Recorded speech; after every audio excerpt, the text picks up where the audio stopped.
everyone, how are you? I'm good. Thank you so much for joining me today back again. आज हम बात करने वाले हैं पेट के अल्सर्स के बारे में। जी हाँ, बहुत ही ज्यादा कॉमन टॉपिक है as usual. The ulcers in your stomach, in your intestines, in your small intestine, duodenum, stomach, esophagus, बहुत सारे अल्सर बहुत सारी जगह हो जाते हैं। बिल्कुल वैसे ही जैसे आपके मुंह में छाले हो जाते हैं, आपके फूड पाइप में भी छाले हो सकते हैं और उसके नीचे भी छाले हो सकते हैं। इवन लास्ट आपके एनस तक छाले हो सकते हैं। बट बात यहाँ हो रही है कि ये फूड पाइप में छाले क्यों होते हैं। तो फूड पाइप में छाले होने का सबसे कॉमन रीजन है उल्टी सीधी चीजें खाना। बहुत ज्यादा दारू पीना, बहुत ज्यादा स्मोकिंग, बहुत ज्यादा क्या थोड़ी बहुत भी स्मोकिंग करते हैं तो आपके चांसेस अल्सर्स के बढ़ जाएंगे। अगर आप बहुत ज्यादा दवा खाते हैं, पेन किलर्स, एनसेड्स मतलब paracetamol, Brufen, naproxen, nimesulide, aspirin, Disprin, ऐसी कोई भी दवा खाते हैं तो आपके चांसेस, आपके अल्सर होने के चांसेस बढ़ जाएंगे। उसके रिएक्शन से आपको अल्सर हो सकते हैं।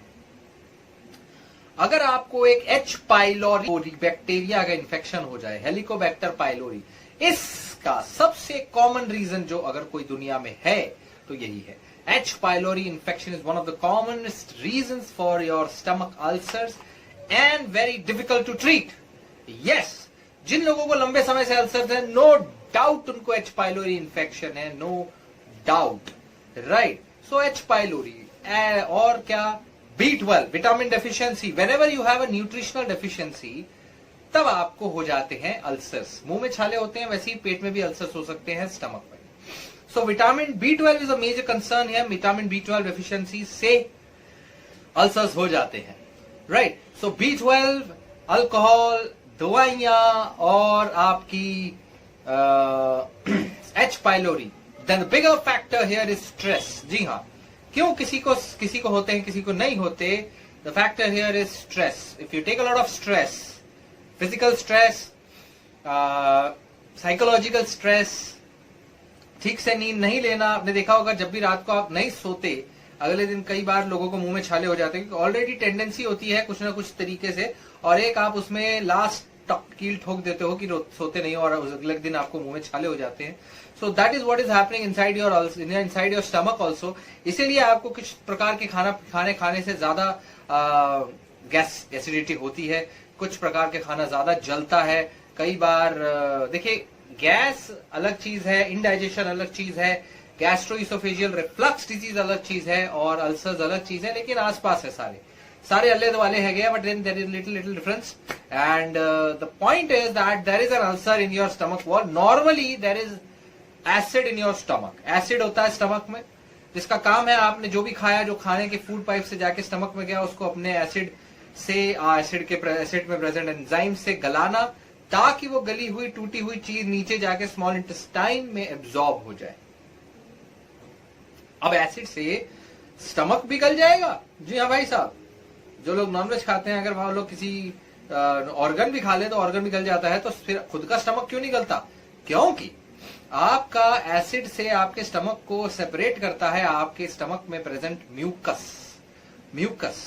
तो अगर आप पानी कम पीते हैं तो म्यूकस ड्राई होता जाता है, और म्यूकस कम होगा तो भी दिक्कत होगा। So less amount of water is also one factor. तो बहुत सारे कारण है अल्सर होने के।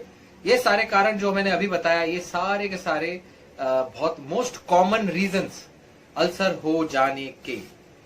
तो ultimately ulcer is ulcer. Ulcer मतलब गर्म पानी गिर गया हाथ पे तो फुफुले बन गए, वो छाला है और वो फट गया और वहां पे एक बहुत ज्यादा डीप बन गया, एसिड गिर गया, तो वो अल्सर है। तो अल्सर वही आपके मुंह के अंदर जो होता है, that is called ulcer, that is called छाला। और गैस्ट्रिक या डिओडेनल या पेप्टिक अल्सर्स इसी को बोलते हैं। एसिड पेप्टिक डिजीज भी इसको बोलते हैं। बहुत सारी चीजें होती हैं। अल्टीमेटली आपको पेट में जलन होता है, बर्निंग इन द स्टमक। आपको कभी कभी फैटी चर्बी वाला खाना अगर ज्यादा खाएं, मसाले वाला ज्यादा खाएं तो ज्यादा होगा। कभी कभी एसिड ऊपर आएगा, एसिड रिफ्लक्स होकर हार्ट बर्न होगा। हार्ट अटैक तो नहीं आ रहा है, सब सोच सकते हैं आप। नौजिया हो सकता है आपको, और साथ ही पेट में ब्लोटिंग, बेल्चिंग टाइप चीजें भी हो सकती है। अगर आपको, लेकिन इसमें ज्यादा दिक्कत नहीं है, लेकिन अगर आपको कभी खून में उल्टी आ जाए, उल्टी में खून आ जाए, यानी कि सॉरी उल्टी में खून आ जाए, डार्क कलर का स्टूल्स आ जाए, चक्कर आके बेहोश हो जाए, सांस फूलने लगे, अनएक्सप्लेन्ड वेट लॉस हो, ऐसे में आपको चेकअप जरूर करना है, डॉक्टर के पास जरूर जाना है। याद रखिएगा एच पाइलोरी पेन किलर और कई सारी ऐसी दवाइयां हैं जो उसके कारण होते हैं। रिस्क फैक्टर आपका स्मोकिंग, अल्कोहल, अनट्रीटेड स्ट्रेस, बहुत ज्यादा स्ट्रेस लेना, एक दिन ढंग से नहीं सोना। कई लोग ने ये नोट किया होगा, एक दिन सोई नहीं अगले दिन अल्सर। स्टूडेंट्स ने नोट किया होगा, रात भर पढ़ाई करी अगले दिन मुंह में छाला। ये होता है ना, होता है। दैट्स इक्विवेलेंट टू पेट में छाला। पेट में भी छाला ऐसी हो सकता है, that is called gastric ulcer. So बहुत स्पाइसी फूड खा लिया, बहुत मसाले वाला खाना खा लिया, रात को ढंग से सोए नहीं, बहुत स्ट्रेस ले लिया, कुछ हो गया प्रॉब्लम, मुंह में छाला, पेट में अल्सर, पेट में गैस, इट्स वेरी रिलेटेड। इसके वजह से कॉम्प्लिकेशंस क्या आ सकते हैं, बहुत हो गया तो इंटरनल ब्लीडिंग हो सकती है। अल्सर कैन ब्लीड, वो ब्लड जाके लैटिन से मिलेगा और लैटिन का कलर डार्क कलर, काला कलर, ऐसा काला कलर आएगा, ऐसा काला मतलब एक्टिव अच्छी खासी ब्लीडिंग।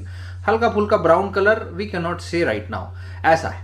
सो इसके वजह से ये हो सकता है। और कभी कभी अल्सर जो है बहुत डीप हो जाए तो फट भी सकता है, होल कर सकता है, परफोरेशन कर सकता है। तो ये सारे बेसिक हैं।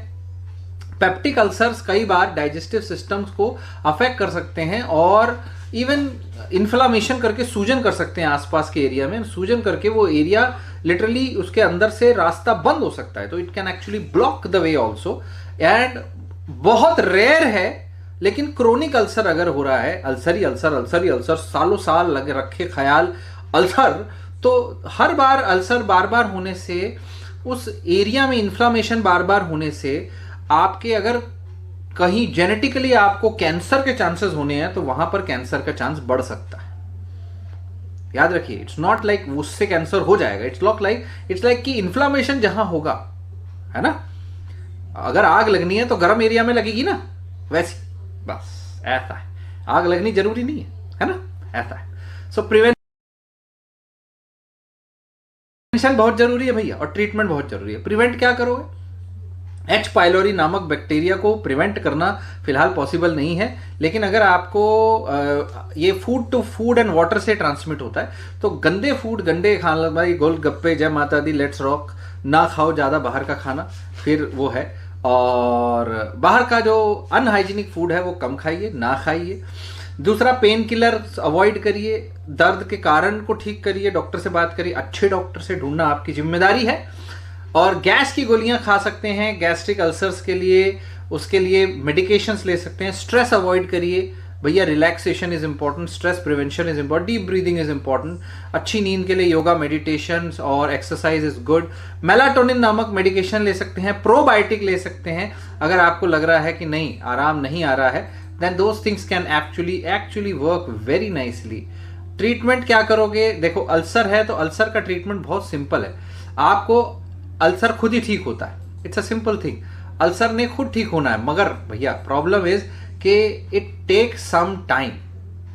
2 हफ्ते 1 हफ्ता लगता है। यहां में छाला होता है तो यहां से खा लेते हो, अपने आप ठीक हो जाता है ना, थोड़े दिनों बाद, 1 हफ्ता 2 हफ्ते बाद। बट द प्रॉब्लम इज कि पेट के अंदर, स्टमक के अंदर अगर अल्सर है या डिओडेनम में अगर अल्सर है, तो वहां पे क्या करें? खाना तो खाना पड़ेगा ना, खाना बंद थोड़ी कर दोगे। तो खाना अगर बंद नहीं करोगे तो अल्सर को ठीक कैसे करेंगे? तो उसके लिए एक अल्सर प्रोटेक्टिव एजेंट आता है। ऐसा एजेंट है सुक्राफिल नामक, जिससे कि हम क्या कर सकते हैं, हम अल्सर को कवर कर सकते हैं, उसके ऊपर कोटिंग कर सकते हैं। यानी अगर जब भी हम खाएं, जब भी खाना खाएं, तो अल्सर के ऊपर एक कोटिंग कर लें, कवर कर लें। उस कवर की वजह से वो खाना अल्सर को लग के नहीं जाएगा, अल्सर छिलेगा नहीं, अल्सर पे नुकसान नहीं होगा और अल्सर अपने आप हील हो जाएगा। So number 1 treatment is ulcer protective agent called as sucrafil. Sucrafil, sucralfate, ऐसी दवाइयां नाम है। उसके बाद जो दूसरी चीज आएगी कि अल्सर पेट में है या फूड पाइप में है या ऐसी जगह है जहां पर एंजाइम्स है, डाइजेस्टिव एंजाइम्स हैं, या स्टमक का एसिड है। डिओडेनम में भी पेनक्रियाज की, गॉल ब्लैडर के एंजाइम्स आते हैं जो कि एसिड होता है। सो एक एसिड के प्रेजेंस में आपको अल्सर है। अल्सर और एसिड एक अच्छा कॉम्बिनेशन नहीं है। अल्सर पे एसिड लगेगा तो क्या होगा? और ज्यादा गहरा होगा, जलन होगी, जय महाकाल। तो ऐसे में एसिड कम करने की दवा खाई जाती है रेबेप्राजोल, पेंटोप्राजोल, याद है प्रा खाया जाता है। You have to bring your big brother प्रा, तो प्राजोल को अंदर डालना पड़ता है। रेबेप्राजोल या pantoprazole is esomeprazole and prazole, this is the medicine. और there is something called as D for domperidone, Pantocid D, Pantocid DSR। D क्या करता है? डी क्या करता है, वहां से एम्प्टिंग फास्ट कर देता है कि चलो खाना आया आया आया, आपने अल्सर पे प्रोटेक्टिव कवर लगाया, वहां से प्यार से नीचे आ गया, एसिड थोड़ा कम बनवाया बिकॉज ऑफ योर रेबेप्राजोल, एंड वो एसिड के बाद वो खाना जो है जल्दी जल्दी नीचे चला गया। सो क्या होगा, stomach gets little relaxation time and it heals. Second thing क्या चाहिए हीलिंग के लिए? मान लो फिर भी अल्सर जा है, पानी एसिड है और आपने दबा के खाना खा लिया, भैया अल्सर कम है या ज्यादा है, एसिड डाइल्यूटेड है या जो भी है, एसिड लगेगा तो चलेगा ना। सो ज्यादातर अल्सर स्टमक के ऊपरी हिस्से में होते हैं, तो स्टमक को पूरा भरना नहीं है, स्टमक को पूरा भरना नहीं है, ग्लास आधा आधा, इसलिए स्मॉल फ्रीक्वेंट मील, जितना खाना खाते हो अद्धा खाओ, चप्पा खाओ, चप्पा मीन्स क्वार्टर, अद्धा खाओ या चप्पा खाओ, एक बार में 4-4 घंटे में खाना खाओ, स्मॉल फ्रीक्वेंट मील्स। और बेस्ट डाइट होती है ब्लांड डाइट। ब्लांड डाइट का वीडियो मेरा अलग से बना हुआ है, देख लेना, सर्च मार के blind diet by doctor education on YouTube. इस तरह से आप अल्सर की ठीक कर सकते हो। डिओडेनल अल्सर है तो साथ में आपको चाहिए बहुत सारा फाइबर, इसबगोल नामक फाइबर, या फिर बहुत सारा फाइबर अगर आप खाएंगे तो होगा क्या, जो गॉल ब्लैडर से आ रहा है एसिड, जो पेनक्रियास से आ रहा है, उसको फाइबर थोड़ा डाइल्यूट कर देगा, अल्सर के ऊपर लगेगा नहीं। फाइबर बहुत सारा चाहिए and still you need blind diet. जब ऑयल ही नहीं जाएगा, ऑयल कम जाएगा, ऑयल नहीं लेना है, फिर ऑयल लाता है तो बाइल निकलता है, आपका पेनक्रिया के लाइपेज अमाइलेज निकलते हैं, उसके स्टिमुलेशन कम होगा तब ठीक होगा। तो ये सारा बेसिक इंपॉर्टेंस है। और इसके साथ जरूरी है जो एक इंपॉर्टेंट हम खाते रहे हैं मुंह के छाले के लिए, बीकासूल, याद है बीकासूल, बी कॉम्प्लेक्स विटामिन आपके इंटरनल स्किन के हीलिंग के लिए बहुत जरूरी है, इसलिए एक मल्टीविटामिन साथ में लेना, बी कॉम्प्लेक्स, चाहे बीकासूल ले लो, सबसे सस्ती सुलभ टिकाऊ, 2 महीने के लिए 1 गोली रोज, बहुत कमी है आपकी 2 गोली ले लो, या कोई भी मेगान्यूरॉन ओडी प्लस, न्यूरोबियन, ऐसे कोई भी बी कॉम्प्लेक्स का एक मल्टीविटामिन ले लो।